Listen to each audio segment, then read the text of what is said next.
Any questions about the Mass? And also during the Mass, like I've seen, they light the incense and just, Yeah. So why is that done? Is it? Yeah, so there's a couple of things. So incense, that goes all the way back to the Jewish roots of our faith, okay? So remember, Jesus is the fulfillment of everything in the Old Testament. He is, as I said, the Word became flesh. So he enfleshes everything in the Old Testament, including the sacrifices of the Old Temple. Remember, the sacrifices of the Old Temple were always like goats and bulls and turtle doves. Mary and Joseph sacrificed turtle doves like that. And so now imagine that for a second. So imagine I sin, okay? And let's say I sin pretty bad. And my rabbi, my priest tells me, okay, in order to atone for your sin, you got to go sacrifice a goat.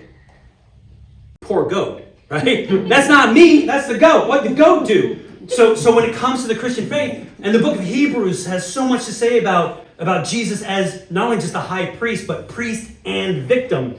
Because again, poor goat, he's not the one who sinned. What does Jesus do? He brings his body to the sacrifice. So now all of a sudden, we see Jesus in himself fulfilling what was imperfect in the old temple.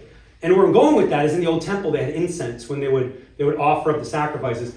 Symbolically, it reminded the Jewish people of what was called the Shekinah, which was the pillar of cloud that led the Israelites through the desert through the 40 years. So it was a pillar of cloud during the day and a pillar of fire at the night.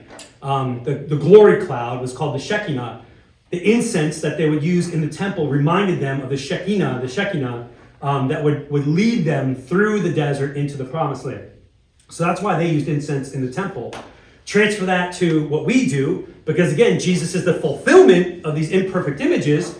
The first half of the Mass is like from the synagogue, right? The reading of the Word, an awesome homily. The second half of the Mass is the sacrifice from the temple. So a lot of the things we do in the second half of the Mass, the liturgy of the Eucharist, are reflective of the temple. At the end of the day, what you see is in the book of Revelation, you see the angels using incense during basically the heavenly liturgy. And the scripture tells us that is like the prayers of the faithful rising to God. Yeah. So it symbolizes a lot of things. We use incense quite a bit. Funerals too, just to remind us. All goes up. Our prayers go up to God. Our souls go up to God. So smells. Like I said in our talk, our faith is incarnational. So, we have beads for rosaries. We have candles for lights, vestments for eyes, incense for our nose. Yeah. Communion, right? For taste. We use all of our incense all of our senses get used in the Mass. And the nose is incense. Which breaks my heart because a lot of times people complain. It's like, well, you can't do incense here. Fine. Should do incense. Every Mass should have incense.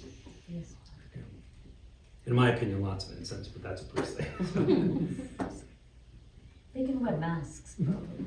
Yeah, right. Sit over there. So when my brother over at St. Matthew's, when he was there, the 9:30 Mass was always the high Mass. And he let everybody know there's a lot of incense there. So if you're allergic to it or you don't like it, go to a different Mass. Mm-hmm. And he was pretty unapologetic about it. And again, because of the theology behind it. Again, the whole bring your body to church, bring your brain to church, bring your whole self to this act of worship. And he was very big on, vestments and lights and smells and bells and good choir. And yeah, he's a high liturgy priest. So. Great question, Mike.